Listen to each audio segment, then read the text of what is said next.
Jadi sebab dia dihapuskan dosa ini bukan hamba yang melakukan, tapi orang lain. Nah, jadi karena orang lain ini dosanya dihapuskan. Seperti orang lain ini mendoakan agar dia dihapuskan dosanya, maka bisa dihapuskan dosanya oleh Allah Subhanahu wa taala.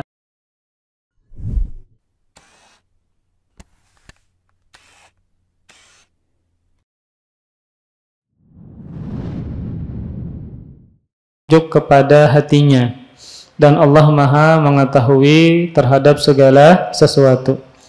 Perhatikan dari mana penulis membawakan dalil ini berkaitan dengan bab bersabar terhadap takdir Allah Subhanahu wa taala. Ayat ini adalah potongan ayat. Kalau kita baca selengkapnya, kita faham maksud dari penulis. Nah, ayat lengkap dari yang kita baca tadi, firman Allah Subhanahu wa taala, ma asaba min musibatin illa biidznillah wa may yu'min billahi yahdi qalbah wallahu bikulli syai'in alim. Kata Allah Subhanahu wa taala, tidaklah musibah yang menimpa seseorang kecuali dengan izin Allah, kecuali dengan izin Allah. Barulah Allah katakan, dan barang siapa beriman dengan Allah, maka Allah memberi petunjuk ke dalam hatinya. Maka ini pembahasan tentang bersabar terhadap takdir Allah Subhanahu wa taala, yang mana ketika dia mendapatkan musibah yang dia tahu musibah itu datangnya dari Allah Subhanahu wa taala, ketika dia sabar maka Allah akan memberikan petunjuk ke dalam hatinya. Jadi barang siapa yang beriman kepada Allah, maksudnya adalah beriman dengan takdir Allah, beriman dengan takdir Allah Subhanahu wa taala, dan Allah akan memberikan petunjuk ke dalam hatinya. Jadi ketika dia dapat musibah malah dapat hidayah, dapat musibah malah dapat hidayah dan bimbingan dari Allah. Caranya bagaimana? Dia bisa sabar. Lalu bagaimana kita bisa sabar terhadap ujian?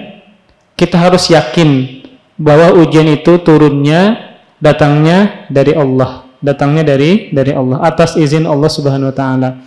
Dan ketika Allah memberikan musibah kepada seseorang, jangan sampai kita meyakini Allah berbuat buruk kepada kita.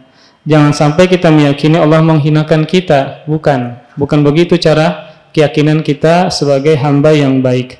Maka sebagai hamba yang baik, kalau kita lihat banyaknya hadis atau ayat yang menyebutkan tentang keutamaan dapat musibah, maka Nabi dalam hadis yang sahih yang dikeluarkan oleh Imam Bukhari, kata Rasulullah SAW, barang siapa yang Allah inginkan kebaikan, pasti Allah beri musibah.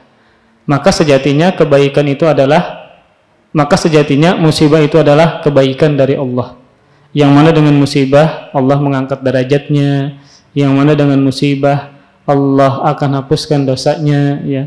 Yang mana dengan musibah Allah memperbanyak pahalanya. Tapi dia harus bisa sabar, harus bisa sabar. Nah, apa maksud sabar? Ya, maka sabar, sebagaimana kita jelaskan sebelumnya, maka sabar adalah menahan diri dari bermaksiat kepada Allah. Lisan kita tahan, jangan sampai marah-marah, jangan sampai menyalahkan takdir, ya. Tangan kita jaga, jangan sampai merusak macam-macam benda-benda ini dan itu, kaki dan anggota tubuh yang lain. Ketika dia dapat musibah, dia mampu menjaga anggota tubuhnya dari bermaksiat kepada Allah, maka itu namanya sabar. Jadi sabar itu harus benar-benar bisa dilatih. Bagaimana lisannya, bagaimana tangannya, bagaimana hatinya, dan anggota tubuh yang lainnya bisa dia tahan dari melakukan hal-hal yang dilarang oleh Allah Subhanahu wa taala. Makanya ketika Nabi SAW ditinggal wafat oleh anak laki-laki terakhirnya, jadi Nabi banyak memiliki anak laki-laki, namun semuanya meninggal dalam keadaan masih halus, masih kecil, ya. Jadi tidak ada yang sampai menikah, yang menikah cuma anak perempuan. Nah, anak laki-laki Nabi yang terakhir meninggal namanya Ibrahim. Belum tuntung menyusu, belum genap 2 tahun sudah meninggal dunia. Maka Nabi menangis, mengeluarkan air mata, dan Nabi mengucapkan, kita tidaklah mengatakan kecuali kalimat yang Allah ridhoi. Kita tidaklah mengucapkan kecuali kalimat yang Allah ridhoi. Karena memang biasanya orang yang kada sabar itu untungnya macam-macam berucap. Untungnya dia tidak bisa jaga. Entah dia marah-marah, entah dia menyalahkan keadaan, seberatan disalahkannya, laki disalahkannya, anak disalahkannya. Kebinian kadang seperti itu ya. Maka ketika dia bisa menjaga lisannya, menjaga tangannya, maka itu dinamakan dengan sabar. Dinamakan dengan sabar. Dan sabar itu pas kejadian pertama. Jadi ketika dapat musibah, langsung dia bisa sabar. Bukan ketika dapat musibah, sehari berikutnya baru dia mengatakan, semalam saya sabar. Bukan seperti itu ya. Jadi sabar itu adalah as-sabru indas sadmatil ula. Nabi SAW mengatakan as-sabru indas sadmatil ula. Sabar itu ketika kejadian, pas saat itu dia bisa sabar. Ketika kejadian dapat musibah langsung dia bisa sabar. Bukan ketika pas kejadian dia marah-marah, sejam kemudian dia mengatakan saya sabar. Enggak bisa ya. Yang namanya sabar adalah pas kejadian saat pertama kali langsung, maka dia bisa sabar. Itu namanya adalah sabar yang dikehendaki. Nah, maka dalam ayat ini penulis membawakan tafsiran salafus saleh yang bernama Imam Al-Qamah. Beliau mengatakan, huwar rajulu tusibuhul musibah faya'lamu annaha min indillah fayarda wa yusallim.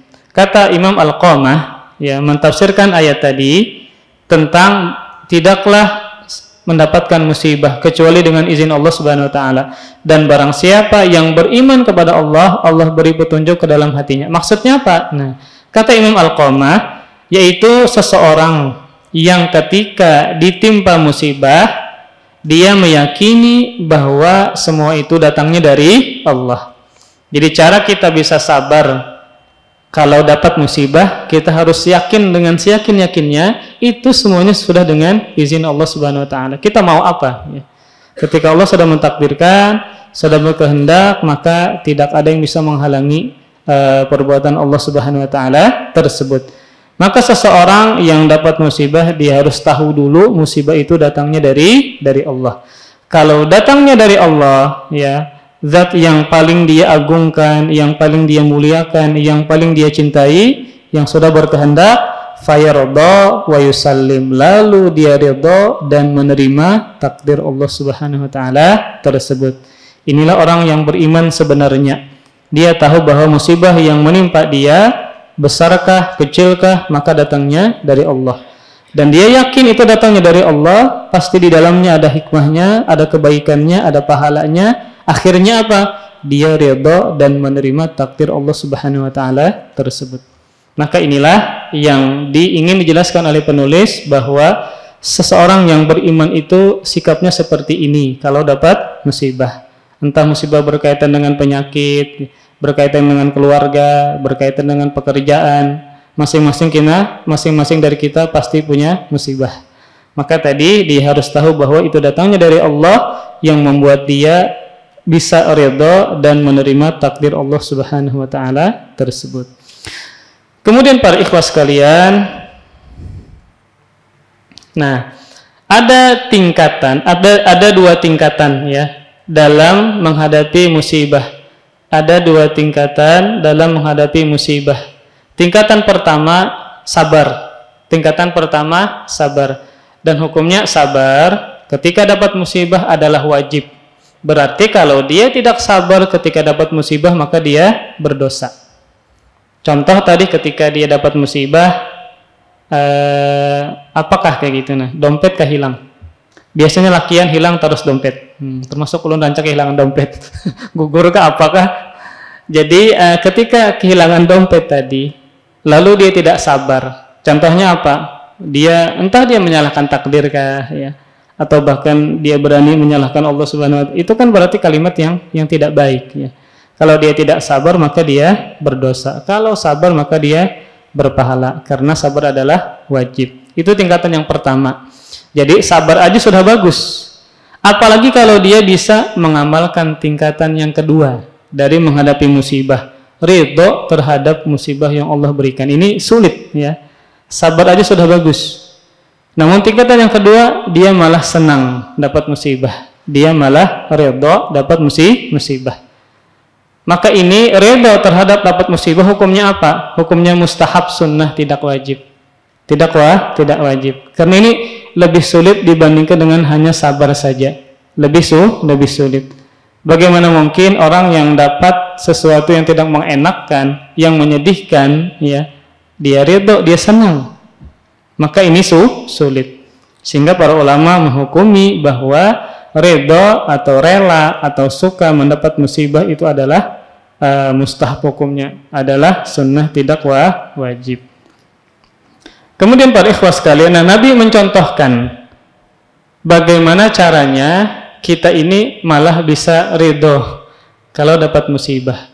Nabi pernah mengajarkan dan melatih istrinya Aisyah radhiyallahu taala anha bagaimana caranya bisa ridho terhadap musibah.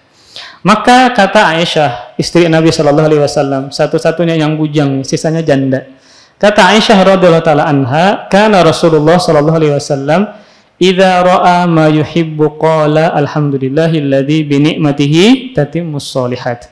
Wa idza ra'a ma yakrah qala alhamdulillahi ala kulli hal. Hadis ini dikeluarkan oleh Imam Ibnu Majah. Apabila Rasulullah sallallahu alaihi wasallam, kata Aisyah, melihat sesuatu yang beliau senangi, ya, sesuatu yang beliau cintai. Beliau melihat sesuatu yang beliau cintai. Apa yang Nabi ucapkan? Alhamdulillahilladzi bi ni'matihi tatimmus sholihat.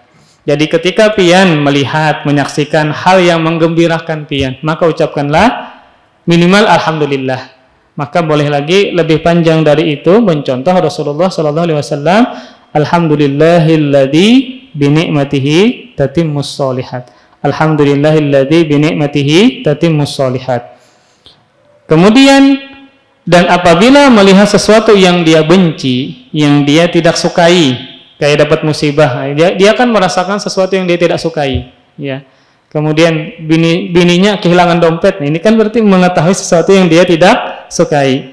Ketika bini dapat musibah, kadang laki pun jadi sasaran. Nah, maka bagaimana caranya agar tetap malah ridho terhadap musibah yang dia alami, yang dia saksikan, ya? Maka ucapkanlah alhamdulillahi ala kulli hal. Alhamdulillahi ala kulli hal. Artinya apa? Segala puji milik Allah atas setiap keadaan, atas seluruh keadaan. Maksudnya adalah dengan ungkapan ini menyadarkan kepada kita nikmat lebih banyak daripada musibah. Sehingga kita meyakini secara keseluruhan yang Allah berikan kepada saya itu bukan musibah, tetapi adalah kenikmatan. Secara keseluruhan masih banyak Allah memberikan nikmat kepada kita. Yang terkadang diberi 1-2 musibah, kita fokus hanya kepada 1-2 musibah tadi. Tidak fokus kepada banyaknya nikmat Allah yang masih Allah berikan kepada kita. Maka cara melatihnya adalah dengan mengucapkan tadi, dengan pian fahami maknanya, alhamdulillahi ala kulli hal. Segala puji milik Allah atas setiap keadaan, atas seluruh keadaan yang Allah masih banyak memberikan nikmatnya kepada saya. Maka saya tidak menghiraukan 1-2 musibah, tetapi saya tetap mengingat banyaknya masih Allah memberikan nikmat kepada saya. Nah, jadi caranya adalah kita diperintahkan untuk mengingat masih banyak nikmat Allah yang Allah berikan kepada kita, sehingga dapat 1 musibah, 2 musibah, 3 musibah, nikmatnya masih banyak, membuat kita malah memuji Allah dengan mengatakan alhamdulillah ala kulli hal. Itu caranya, dengan mengingat apa tadi? Mengingat ternyata masih banyak nikmat Allah yang masih Allah berikan kepada kita. Jangan sampai fokus kepada 1-2 musibah. Makanya kan Allah menantang kita dalam Al-Quran, wa in ta'uddu nikmatullah la tuhsuha. Jika kalian menghitung nikmat Allah, pasti kalian tidak bisa menghitungnya. Kenapa? Saking banyaknya. Jadi nikmat masih banyak, maka jangan sampai fokus kepada 1-2 musibah. Maka katakanlah alhamdulillah ala kulli hal. Jadi ini Nabi mengajarkan kepada Aisyah bahwa ketika kamu mendapatkan sesuatu yang kamu benci, melihat sesuatu yang kamu tidak sukai, maka tetaplah bersyukur dengan mengatakan alhamdulillah ala kulli hal. Kemudian para ikhwas sekalian, nah bahkan ya ketika dapat musibah kemudian dia ridho, dia malah rela ya, ini berkaitan dengan dia ditinggalkan wafat oleh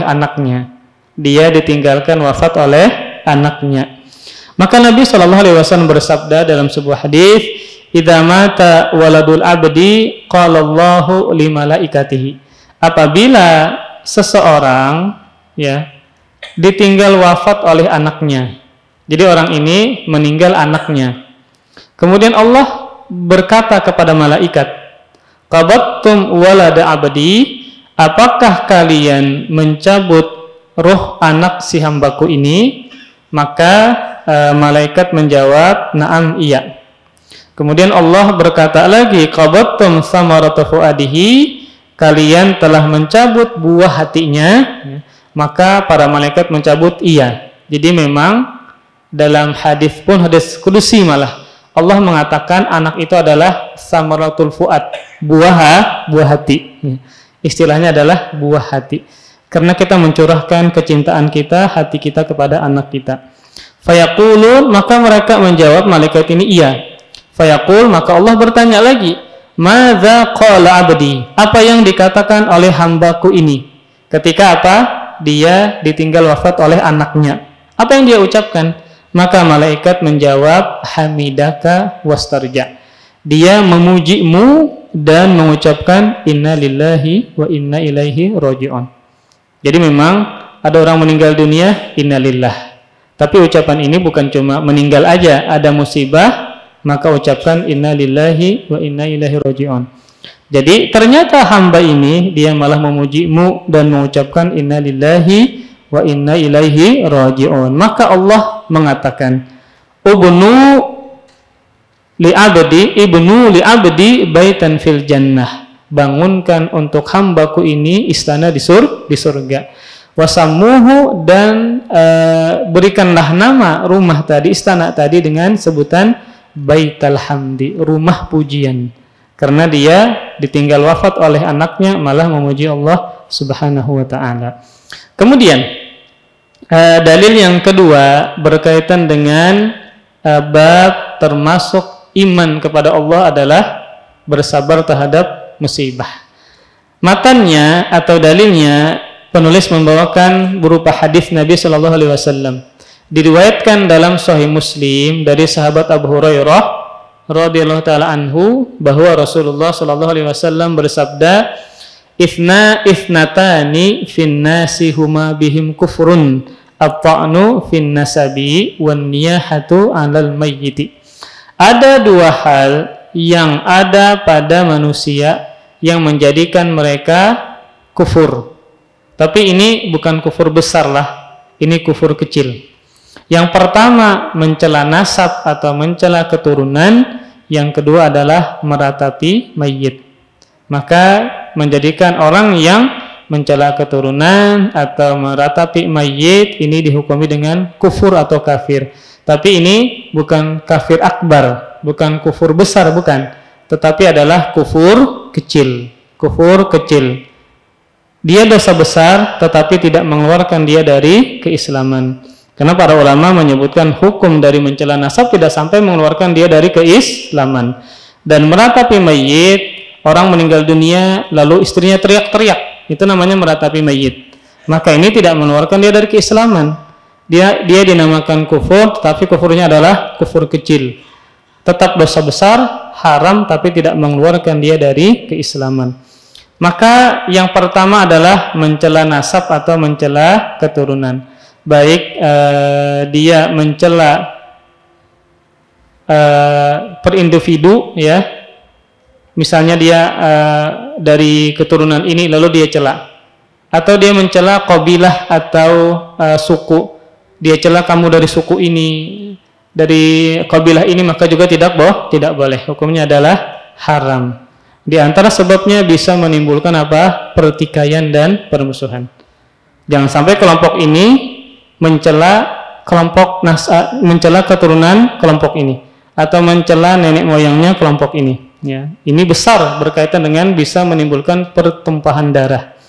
Kemudian yang kedua, mencela seseorang yang diragukan nasabnya. Anak ini memang beneran abahnya ini si fulan, lalu kita ragu-ragu, maka tidak boleh. Apalagi ada aktanya, ini namanya ada, abahnya ada namanya, lalu kita ragu-ragu. Ini tidak boleh demikian, ya. Ketika dia membawa buktinya, maka kita harus menerima bukti tersebut. Jangan sampai kita meragukan nasab orang tersebut, maka tidak boleh demikian. Kemudian yang kedua adalah dalam hadis ini yang dilarang termasuk kekufuran, kufur kecil, yaitu adalah meratapi mayit, mayit. Nah, kenapa ada orang yang meratapi mayit? Karena tidak sabar terhadap musibah.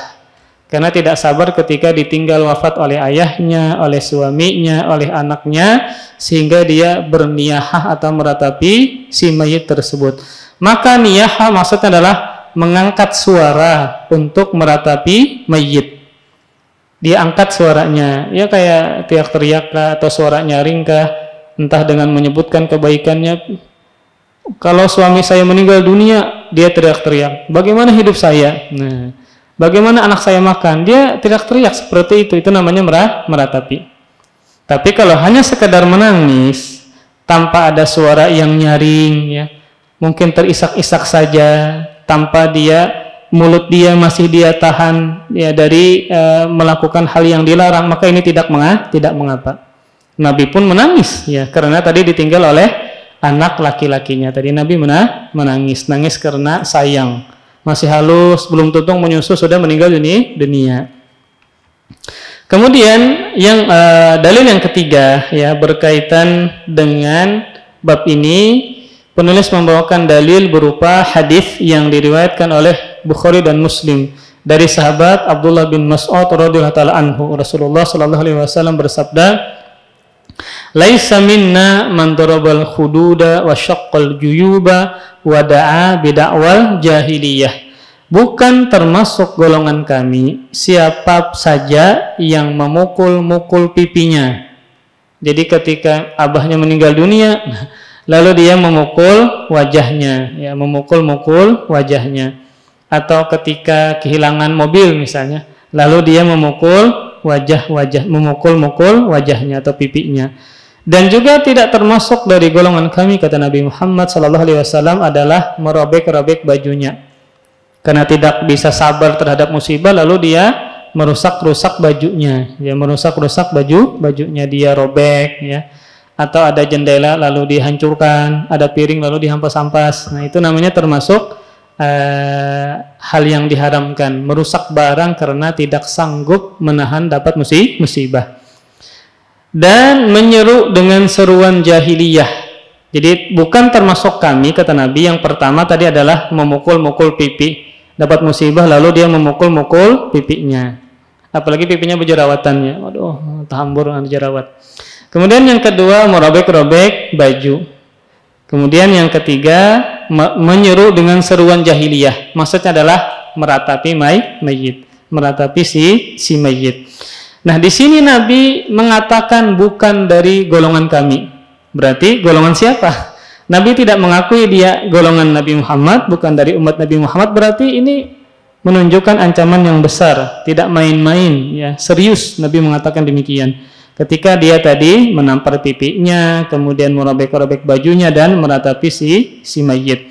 Karena tiga perbuatan ini sejatinya menunjukkan sikap protes dia terhadap putusan Allah Subhanahu wa taala. Dia protes, akhirnya dia tampar wajah-wajahnya, wajah orang pulang ditampar.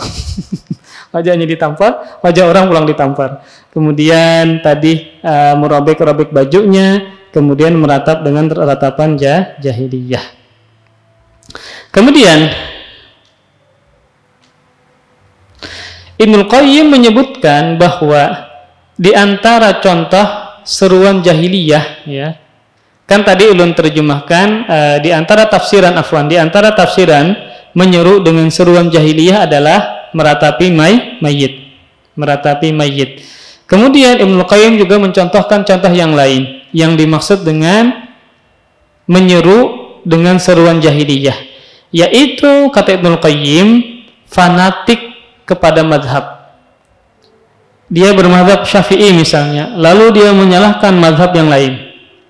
Ya. Dia tidak mau mengambil madhab kecuali madhab Syafi'i saja misalnya, maka ini fanatik. Atau madhab kepada kelompok, kepada partai A, partai B misalnya, kepada calon A, calon B misalnya, maka tidak boleh fanatik. Karena dikhawatirkan kalau dia fanatik, maka dia akan membela yang dia fanatik tadi walaupun dia salah. Akhirnya dia membela walaupun orang itu salah. Ini sudah fanatik buta jatuhnya. Akhirnya ketika orang ini yang dia fanatik, seseorang yang dia fanatiki ini melakukan pelanggaran syariat, maka bisa jadi orang ini membela orang tadi. Dia tidak mendahulukan syariat tetapi malah mendahulukan orang ini. Fanatik kepada golongan, ya. Fanatik kepada grup tertentu dan seterusnya. Fanatik kepada ustadz tertentu dan seterusnya. Sehingga dia tidak mau lagi mengambil ustadz yang lain, itu aja misalnya. Maka ini bahaya, ya. Bisa jadi karena dia berlebihan kepada ulama tadi, akhirnya dia fanatik. Maka termasuk kata Ibnu Qayyim, menyeru dengan seruan jahiliyah adalah dia fanatik terhadap per individu atau kepada golongan. Maka seorang muslim itu fanatiknya kepada siapa? Yang dia wajib ikuti, yang wajib dia bela adalah Al-Quran dan Sunnah. Maka selain itu tidak boleh fanatik. Kepada ulama pun kita tidak boleh fanatik. Karena yang namanya ulama, dia tidak maksum, bisa jadi dia salah ketika berpendapat. Maka ketika dia keliru, maka kita luruskan, bukan malah dibela. Khawatirnya kalau kita fanatik kepada ulama, kita bela walaupun dia salah. Jadi termasuk seruan jahiliyah adalah fanatik kepada seseorang atau kelompok dan seterusnya. Makanya Nabi tidak suka, ya, ketika ada dua orang yang memanggil masing-masing dari kaum Ansor dan Muhajirin. Lalu dia mengatakan, wahai suku Ansor. Jadi dia berasal dari suku Ansor, lalu dia cuma memanggil wahai suku Ansor. Kemudian ketika orang Muhajirin juga memanggil wahai orang-orang Muhajirin. Padahal lagi gabung, lagi sama-sama. Maka Nabi tidak suka, ya, memanggil hanya kelompoknya saja. Maka Nabi mengatakan, ma balu da'wal jahiliyah. Kenapa kalian masih menggunakan cara-cara panggilan jahiliyah? Tinggalkan dia, maka itu adalah sesuatu yang busuk, yang bisa menimbulkan efek yang buruk. Ketika ngumpul sama-sama, lalu mana orang Banjar kumpul sini, mana orang Jawa kumpul sini, kan bahaya, bisa menimbulkan kefanatikan. Kalau kita misalnya hendak berkumpulan atau apakah, maka tidak perlu kita memanggil dia berasal dari mana atau apa, maka wahai akhi, wahai kaum muslimin, ya, tidak perlu kita berkelompok. Dikhawatirkan kita malah fanatik kepada kelompok kita. Nah, berkaitan dengan masalah ini, sebagian para penuntut ilmu agama terkadang terjebak dalam kefanatikan terhadap gurunya, kefanatikan terhadap ustadz yang dia ambil ilmunya. Maka akhirnya dikhawatirkan tadi dia membela kesalahan ustadz, ya, kemudian ketika dia salah dia tidak meluruskan dan seterusnya, maka ini jatuhnya adalah fanatik buta, ya. Maka tadi itu termasuk kategori menyeru dengan seruan jahiliyah. Nah, maka poinnya adalah karena dia tidak sabar terhadap musibah yang dia alami, akhirnya dia menampar pipinya, merusak dan merobek bajunya, dan meratapi mayit, yang mana itu termasuk dosa besar. Karena Nabi mengatakan dia tidak termasuk golonganku. Berarti golongan siapa kalau Nabi tidak mengakui? Maka orang yang mampu bersabar ketika dapat musibah, maka dia tidak menampar pipinya, tidak merobek, tidak merusak barang yang dia miliki, dan tidak meratapi si mayit, ya. Maka ini termasuk yang besar, ya, akibatnya ketika dia tidak bisa sabar dalam menghadapi musibah. Kemudian dalil yang berikutnya masih berkaitan dengan hadis Nabi SAW. Di sini penulis membawakan hadis berupa keutamaan dapat musibah, sehingga kita bisa mengamalkan bab yang dibawakan oleh penulis, termasuk beriman kepada Allah, sabar terhadap takdir Allah. Maka penulis membawakan dalil yaitu berupa hadis Rasulullah SAW.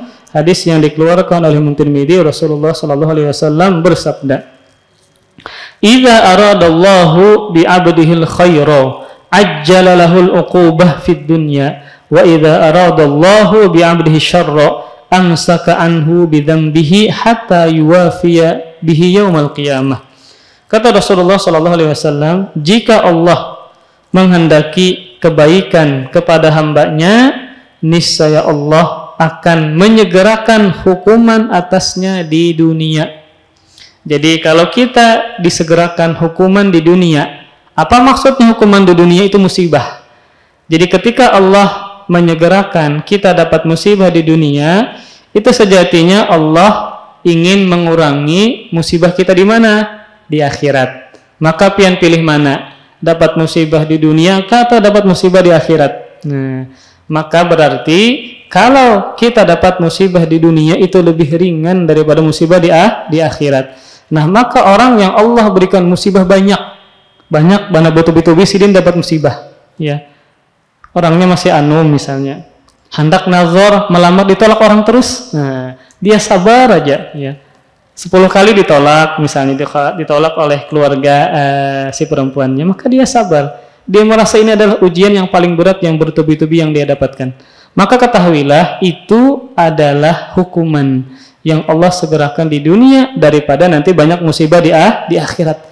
Lebih baik banyak dapat musibah di dunia. Makanya aneh kalau ada orang muslim yang kuat imannya ini merasa kada dapat musibah, itu aneh. Makanya musibah itu tergantung kekuatan imannya. Kalau imannya kuat, ini pasti dapat banyak musibah, pasti sudah. Sebagaimana Nabi, imannya sangat kuat, makanya Nabi mengatakan, asyadun nasi balaan al-anbiya. Bala yang paling besar itu siapa yang mendapatkan? Para nabi. Kenapa para nabi itu banyak dan besar musibah dan balanya? Karena iman mereka sangat kuat. Maka ketika iman kita kuat, pasti musibah banyak kita dapatkan. Maka besarnya musibah tergantung dengan keimanan kita. Makanya aneh kalau ada orang ini imannya kuat tapi kada dapat musibah, itu aneh.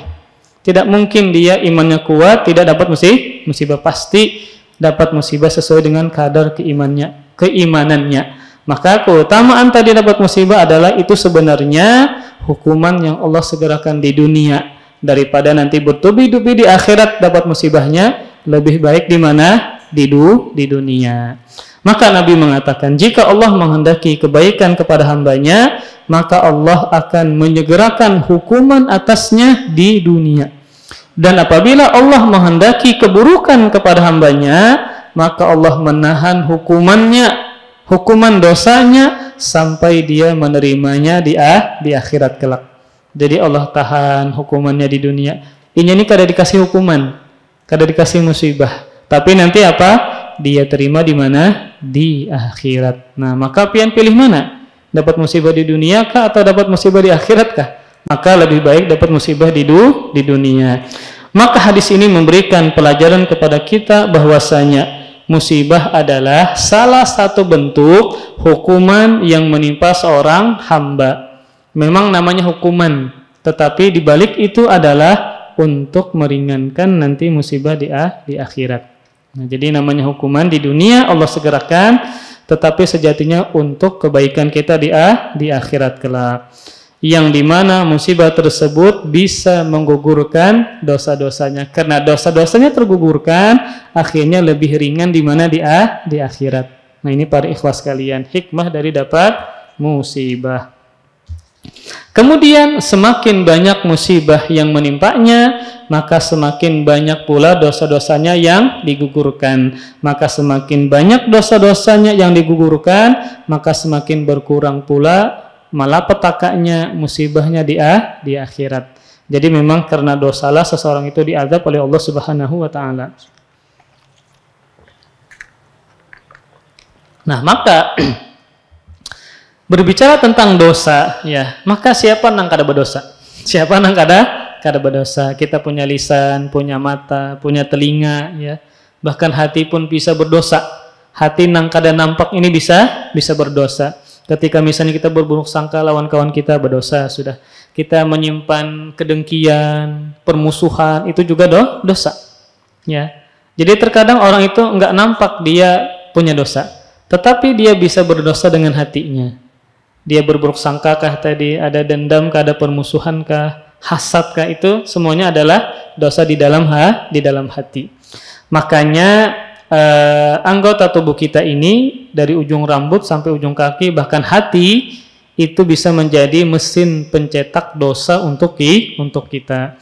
Makanya dalam sebuah hadis Nabi Shallallahu Alaihi Wasallam bersabda, Allah Subhanahu Wa Taala berfirman, hadis qudsi, kata Allah Subhanahu Wa Taala, ya ibadi innakum tukhti'una bil laili wan nahar wa ana aghfirudz dzunuba jami'a fastaghfiruni aghfir lakum. Wahai hambaku, kalian senantiasa berdosa di malam dan di siang hari. Jadi Allah mengatakan kalian ini rancak berdosa di malam dan siang hari. Allah menyatakan demikian, tetapi Allah menyatakan selanjutnya, sementara aku akan mengampuni dosa kalian. Oleh karena itu, mintalah ampun kepadaku, niscaya aku akan mengampuni kalian. Makanya siapa yang dari kita yang tidak pernah berdosa, pasti masing-masing memiliki dosa, entah dosa yang dia sadari atau tanpa dia sadari. Jadi terkadang kita merasa kada dosa, sekalinya dosa. Kadang merasa itu mungkin itu bukan gibah, sekalinya gibah, berdosa sudah. Kadang merasa yang kita lihat ini kayak biasa-biasa saja, ternyata melihat rambut perempuan misalnya, terlihat leher perempuan setiap hari. Bayangkan misalnya kalau kita kerja menonton TV. Menonton TV, apakah di TV itu semua perempuannya menutup aurat? Nah, kada mungkin. Apalagi ada iklan mandi sabun. Nah, kada mungkin ini menutup aurat semuanya. Lalu ditampakkanlah orang mandi bebinian, dibatap pulang. Kemudian mandi banyak busanya. Kada mungkin Bang ini mandi misalnya menutup rambutnya, kada mungkin, terlihat pulang dosa.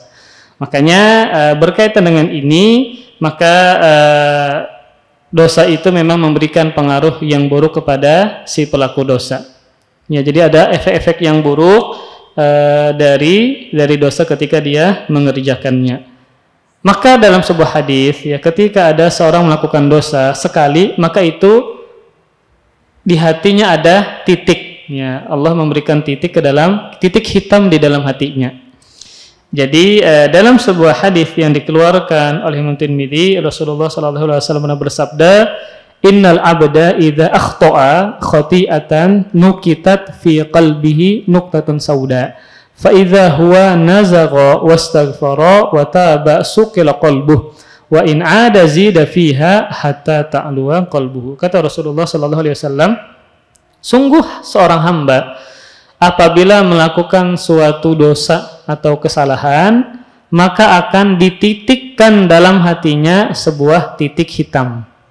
Dititikkan dalam hatinya sebuah titik hitam. Apabila dia meninggalkannya dosa tadi dan meminta ampun dan bertaubat, maka hatinya akan dibersihkan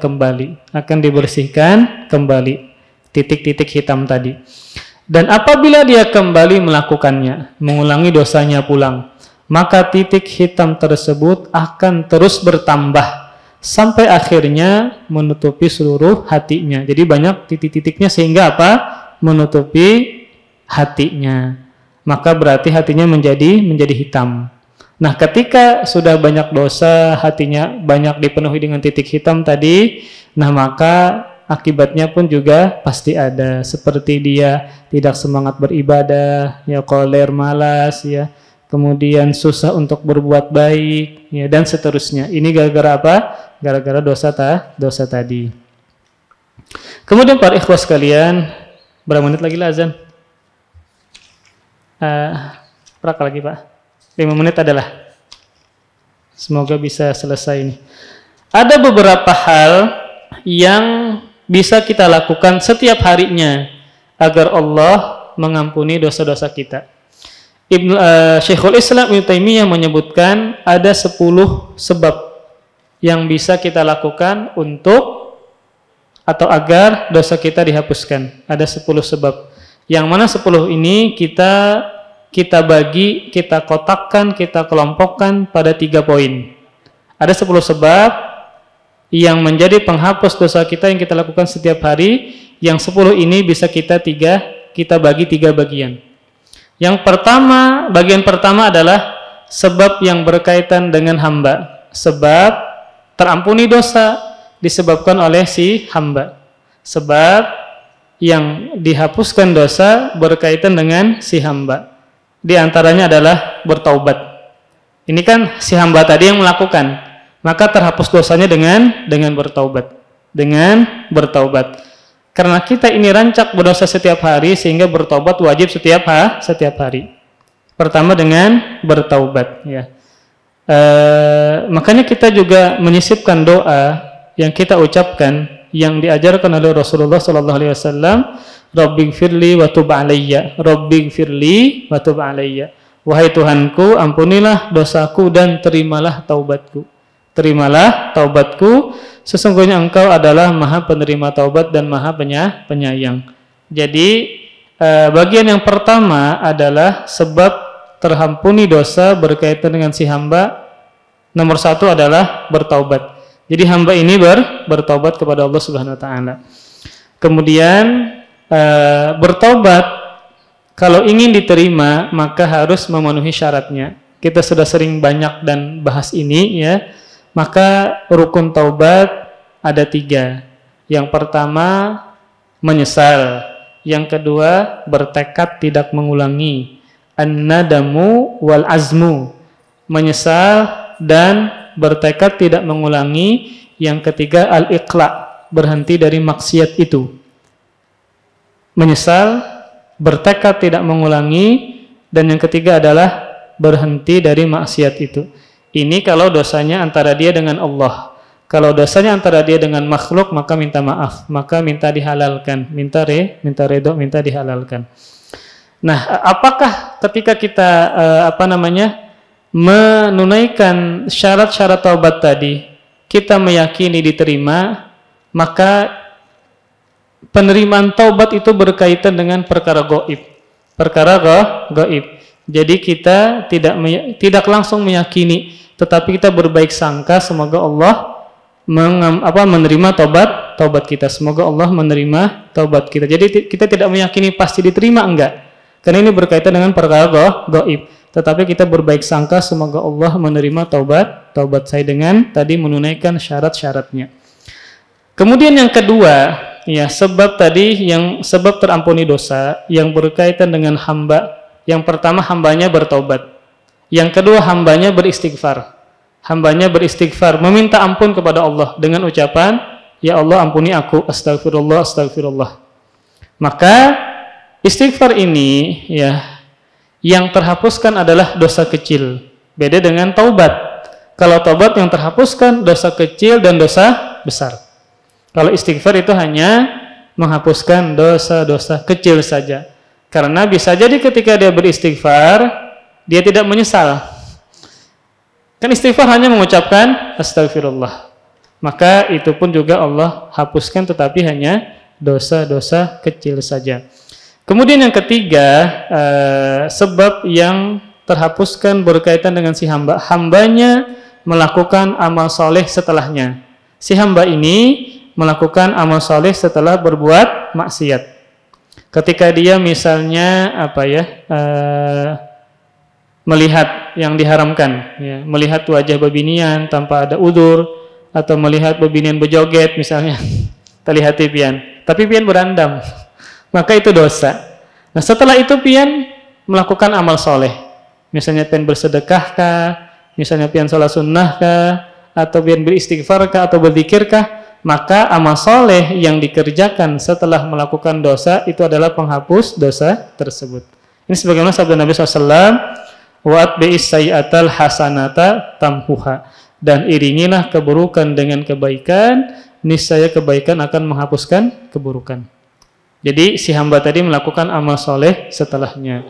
Misalnya banyak lihat macam-macam di pasar, ya, banyak mana bebinian kekurangan kain berbaju. Nah, ada yang sampai lutut kekurangan kainnya, ya, ada yang membuka tangannya, membuka lehernya, dan seterusnya. Maka setelah terlihat itu tadi dan berandam, beda kalau seandainya sepintas lalu pian memalingkan, maka ini tidak berdosa. Tetapi kalau pian teruskan 5 detik, 10 detik, nah berandam tadi, maka menjadi dosa.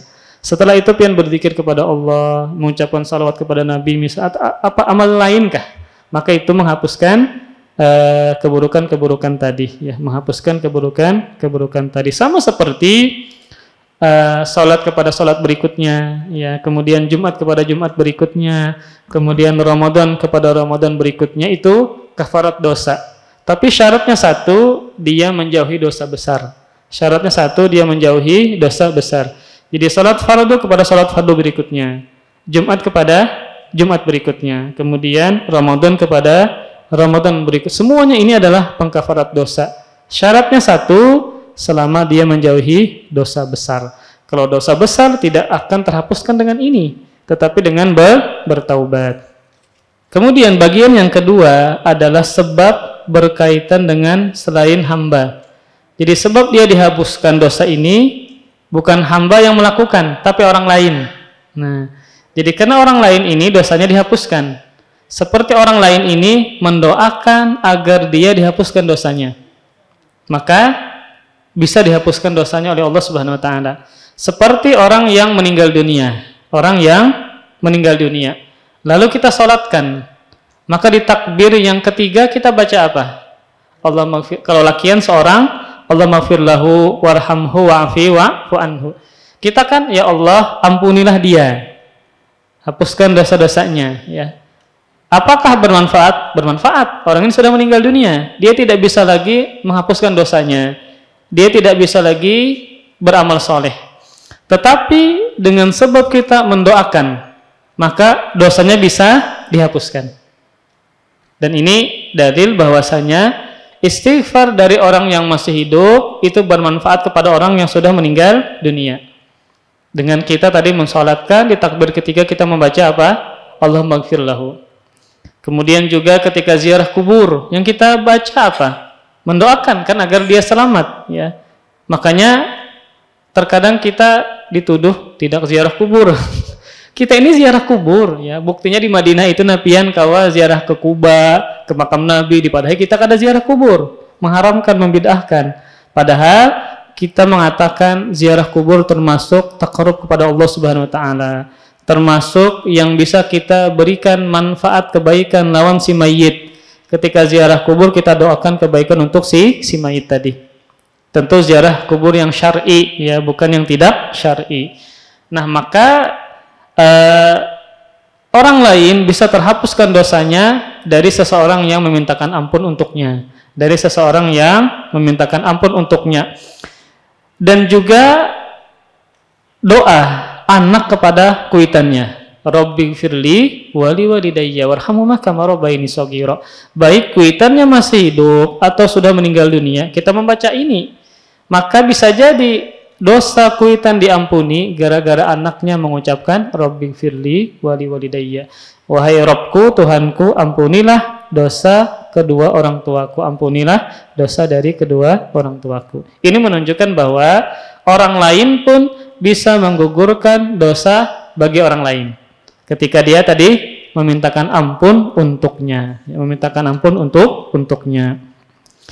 Dan juga seperti doa yang dipanjatkan khatib, nah ketika khutbah yang kedua, kan dia mengatakan Allahumma firlil muslimin wal muslimat wal mu'minin wal mu'minat al ahya'i minhum wal amwat. Itu artinya apa?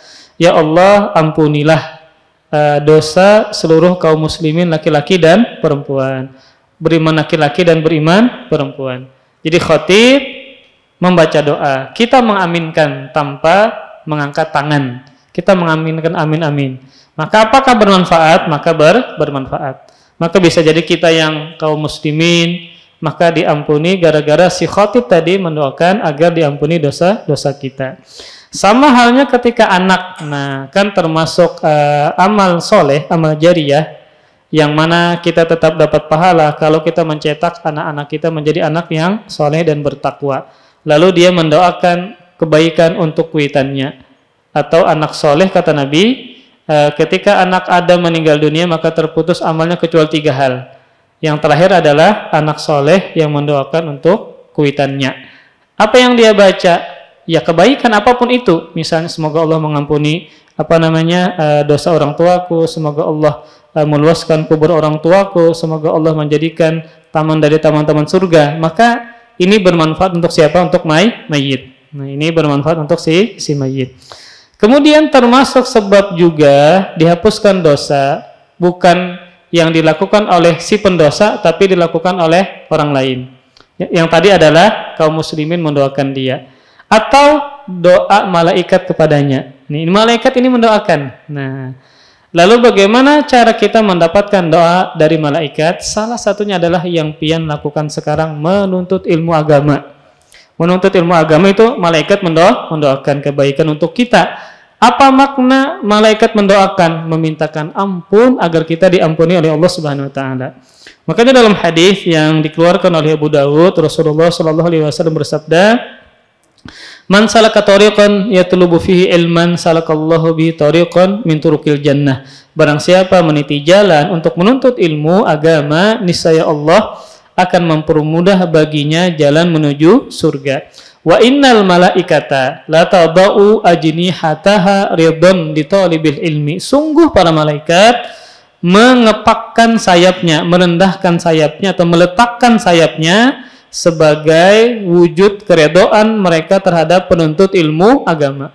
Jadi malaikat itu membentangkan sayapnya kepada para penuntut ilmu agama. Kenapa? Mereka suka, redha terhadap penuntut ilmu agama. Kemudian wa innal alam la yastaghfiru lahu man fis sama. Sesungguhnya penduduk langit dan bumi sampai ikan yang ada di dasar lautan, wa man fil ardi wal hitan fi jawfil ma. Sungguh penduduk langit dan bumi sampai ikan yang ada di dasar lautan senantiasa memintakan ampunan untuk seorang yang alim. Afwan. Wa innal alima la yastaghfiru lahu man fis samawati wa man fil ardi wal hitan fi jawfil ma. Sesungguhnya orang yang berilmu itu akan memintakan ampun untuknya yang ada di langit, para malaikat, dan yang ada di bumi, makhluk apapun itu, wal hitan, dan ikan-ikan di dasar lautan. Jadi orang yang berilmu. Kenapa dia berilmu? Karena dia menuntut ilmu agama. Jadi ini salah satu kebaikan dari si penuntut ilmu agama, dia berilmu sampai malaikat, makhluk yang ada di atas muka bumi, kemudian juga para ikan-ikan itu memintakan ampun untuk para penuntut ilmu agama. Bermanfaat nggak? Bermanfaat. Maka bisa jadi orang alim ini tergelincir, namun ternyata dosanya diampuni gara-gara dia tadi penuntut ilmu agama, dia memiliki ilmu agama sehingga dia diampuni dosanya oleh Allah Subhanahu wa taala. Kemudian di antara sebab ya yang dengannya terhapuskan dosa yang berdosa adalah seseorang beramal soleh yang amal soleh ini dia niatkan untuknya si pendosa tadi.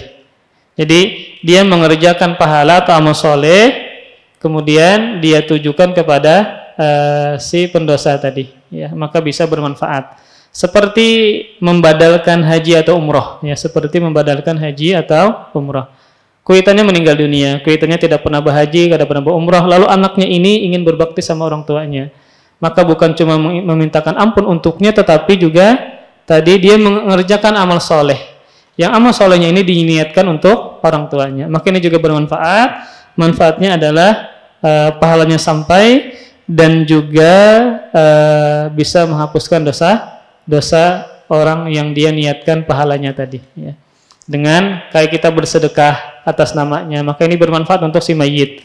Atau tadi membadalkan umrohnya dan hajinya dan seterusnya. Ini kan amal soleh yang dikerjakan oleh orang lain, tetapi bisa bermanfaat oleh orang lain tersebut ketika dia meniatkan atas namanya. Kemudian yang ketiga, sebab-sebab, kan tadi sebab yang pertama sebab dihapuskan dosa karena yang berdosa ini melakukan amalan-amalan. Yang kedua, dihapuskan dosa yang dilakukan oleh orang lain. Yang ketiga, sebab-sebab dihapuskan dosa yang datangnya dari Allah. Yang datangnya dari Allah. Pertama, musibah. Nah, ini Allah menurunkan musibah. Maka apa akibatnya ketika Allah menurunkan musibah untuknya? Kalau dia sabar, maka terhapuskan dosa-dosanya. Nah, jadi ada hamba, ini kada bertaubat, kada beristighfar, pulang. Lalu caranya Allah bagaimana agar menggugurkan dosanya? Lalu dikirimlah musibah. Tapi ingat, yang terhapuskan adalah dosa kecil saja. Maka dia misalnya banyak melihat binian berjoget di TikTok misalnya. Akhirnya dia kada minta ampun, dia terlalaikan, ya, dia tidak bertobat. Lalu Allah membuat caranya sendiri agar dia dihapuskan dosa-dosanya, maka dikirimlah musibah. Tiba-tiba inya sakit kepala kah? Tiba-tiba misalnya bininya menyenyarik inya kah? Maka akhirnya apa? Dosanya terhapuskan, ya. Kemudian sebab di alam barzakh, maka ini juga bisa terhapuskan dosa-dosanya. Jadi di dunia misalnya masih ada sisa dari dosa yang dia lakukan, tidak terhapuskan sepenuhnya, maka di alam barzakh dia bisa dihapuskan oleh Allah Subhanahu wa taala. Dengan apa dia terhapuskan dosanya? Dengan himpitan kubur. Jadi himpitan kubur itu bisa menghapuskan dosa si mayit, agar dia nanti bertemu Allah di akhirat, maka tidak ada dosa. Jadi dengan himpitan kubur. Maka Nabi Shallallahu Alaihi Wasallam pernah bersabda, hadis yang dikeluarkan oleh Imam Ahmad yang disahihkan oleh Syekh Su'aib Al-Arnaud. Rasulullah Shallallahu Alaihi Wasallam bersabda, innalil qabri daghfatan walau kan ahadun najian minha naja minha Sa'd bin Mu'adz. Sungguh kubur itu memiliki himpitan. Seandainya ada seseorang yang bisa selamat darinya, maka Sa'ad bin Mu'adzlah yang selamat. Maksudnya apa? Sekelas sahabat Sa'ad bin Mu'adz pun terkena himpitan. Namun itu himpitan tersebut dalam artian adalah untuk mengurangi dosa-dosanya. Sama halnya kayak orang yang mendapatkan kesulitan saat sakaratul maut. Nah, ini mungkin orang memahami ketika dia kesakitan saat sakaratul maut, ini orangnya banyak dosanya aja. Itu kada boleh seperti itu, ya. Maka termasuk hal yang menghilangkan dosa-dosanya adalah dia mengalami kepayahan dan kesulitan saat sakaratul maut. Sehingga kita tidak berspekulasi atau berburuk sangka ketika orang merasa kesakitan saat sakaratul maut, nggak boleh. Kita katakan ini banyak dosa bang, kada boleh seperti itu, ya. Maka orang yang mengalami kesulitan, kepayahan saat sakaratul maut, itu sejatinya Allah ingin menghapuskan dosa-dosa. Itu masih hidup masih hidup, itu adalah musibah. Kalau dia bisa sabar, dia berbaik sangka kepada Allah, maka akan dihapuskan dosa-dosanya. Sehingga kita tidak berburuk sangka kepada orang yang mengalami kesulitan saat sakaratul maut. Kemudian para ikhwas sekalian, kita masih ada berapa dalil ini? Cukup banyak sekali. Satu lagi dalil, ya. Berupa hadis Nabi Shallallahu Alaihi Wasallam, Nabi bersabda, Inna idhamal jazai ma'a idhamil bala. Wa inna Allaha idza ahabba qauman ibtalahum faman radiya falahu ridha wa man sakhita falahu sakhtu. Sesungguhnya besarnya balasan pahala itu selaras dengan besarnya ujian.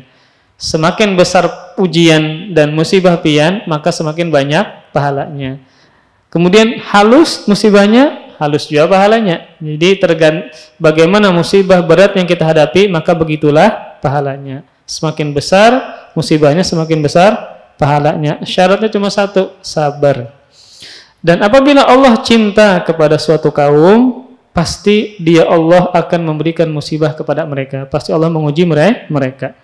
Dan barang siapa yang ridho terhadap musibah tadi, maka baginya keridhaan Allah. Al-jaza min jinsil amal. Kalau kita ridho terhadap musibah yang Allah berikan kepada kita, Allah pun ridho. Dan barang siapa yang murka terhadap musibah, maka baginya kemurkaan Allah. Dia marah-marah, dia murka, menyenyarik, Allah pun juga akan marah kepada dia. Maka dalam hadis ini terdapat dua penjelasan.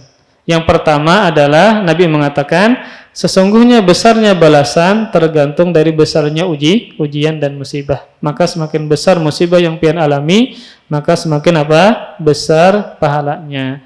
Maka siapa manusia yang paling besar pahalanya? Para nabi. Kenapa? Ujiannya sangat besar. Ujiannya sangat besar, bertubi-tubi dan bertumpuk-tumpuk. Contoh Nabi kita Muhammad SAW.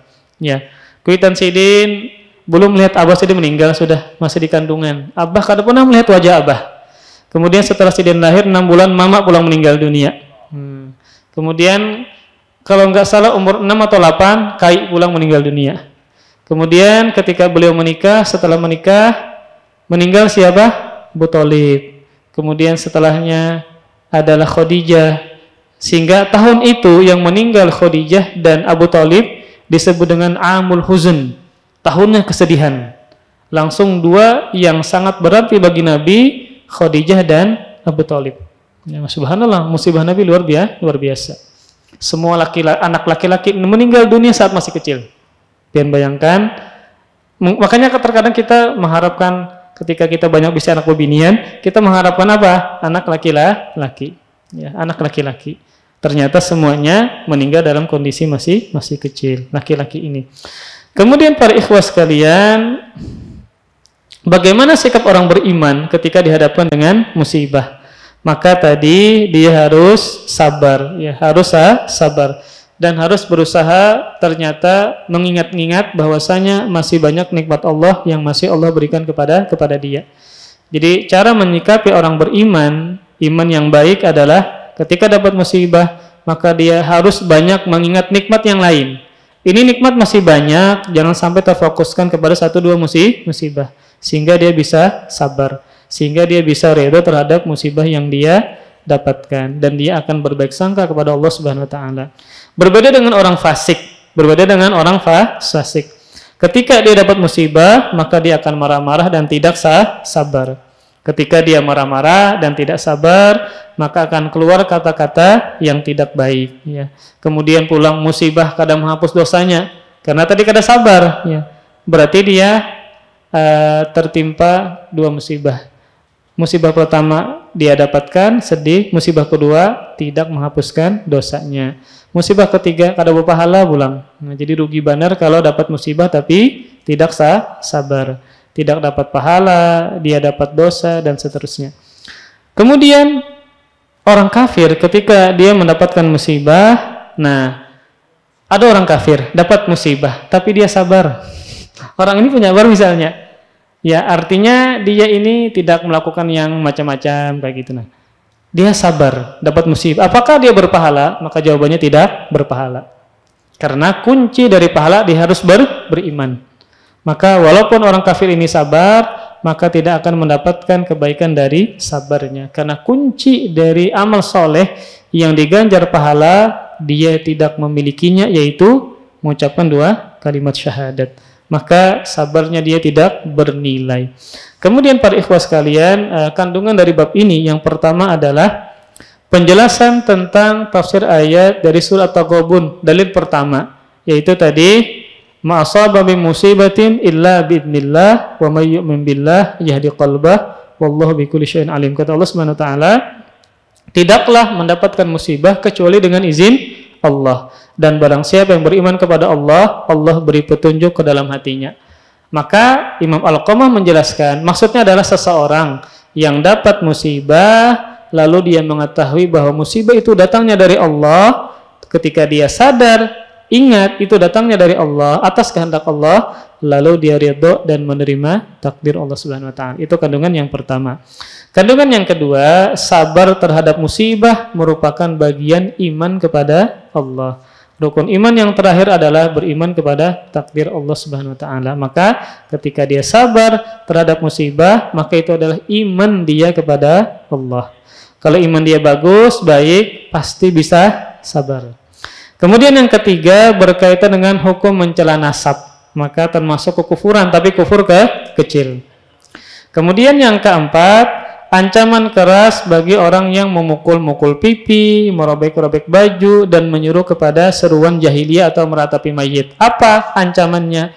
Nabi mengatakan, bukan termasuk golonganku. Berarti hukumnya dosa besar.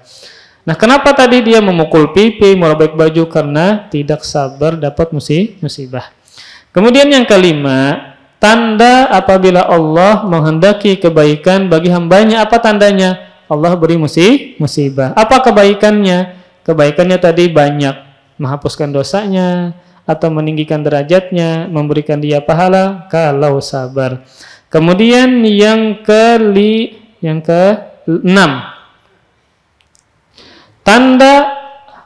yang kelima tadi adalah tanda apabila Allah menghendaki kebaikan bagi hambanya. Apa tandanya? Allah akan tadi menyegerakan hukuman di dunia berupa musibah. Jadi sebenarnya musibah di dunia ini adalah bentuk hukuman yang Allah segerakan. Daripada di akhirat, maka lebih baik dapat musibah di dunia. Kemudian yang keenam, kandungan dari bab ini adalah tanda apabila Allah menghendaki keburukan bagi hambanya. Tandanya apa? Allah akan menunda hukumannya di mana? Di akhirat. Nah, jadi Allah tunda. Misalnya dia dapat musibah ringan aja kada besar. Oh, ternyata Allah simpan hukuman tadi. Di mana dia akan terima? Di akhirat. Maka ini tanda apa? Allah menghendaki keburukan bagi si hamba. Ketika Allah menyimpan hukuman dia, tidak Allah segerakan di dunia tetapi di akhirat. Itu tanda dia mendapatkan keburukan. Kemudian yang ketujuh, tanda kecintaan Allah kepada hambanya. Apa tanda Allah cinta kepada hambanya? Nabi mengatakan dalam hadis yang dikeluarkan oleh Bukhari, man yuridillahu bi khairan yusib minhu. Barang siapa yang Allah inginkan kebaikan untuknya, Allah beri musibah. Jadi sebenarnya Allah cinta kepada si hamba, maka hamba tadi diberi musibah. Jadi tanda cintanya Allah tidak semata-mata Allah memberikan nikmat, kada, tetapi musibah juga apa? Adalah bentuk cinta Allah kepada hambanya. Yang mana itu adalah bentuk hukuman yang disegerakan di dunia daripada nanti bertubi-tubi di mana? Di akhirat. Kemudian yang kedelapan, tahrimus sakhati. Larangan terhadap murka atas musibah. Marah-marah atau murka terhadap musibah. Apa larangannya? Tadi Nabi mengatakan barang siapa yang marah-marah terhadap takdir Allah, terhadap musibah yang Allah berikan kepadanya, Allah pun juga murka kepadanya. Ini bahaya nih. Dia murka, dia marah-marah dapat musibah, Allah pun juga akan marah kepada dia. Kemudian yang terakhir, yang ke-9, thawabur ridha bil bala. Balasan bagi yang ridha terhadap bala, terhadap ujian dan musibah. Apa balasannya ketika dia ridha? Allah pun juga akan ridha. Maka Allah tergantung kita dalam menghadapi musibah. Kalau kita marah-marah, menyenyaring, dapat musibah, Allah juga marah kepada kita. Tapi sebaliknya ketika kita ridha dan sabar ya terhadap musibah yang Allah berikan, maka Allah pun ridha terhadap kita. Wallahu a'lam bishawab. Semoga bermanfaat. Insyaallah kita akan bahas kembali berkaitan dengan bab selanjutnya, yaitu tentang apa setelahnya, bab ke-35, yaitu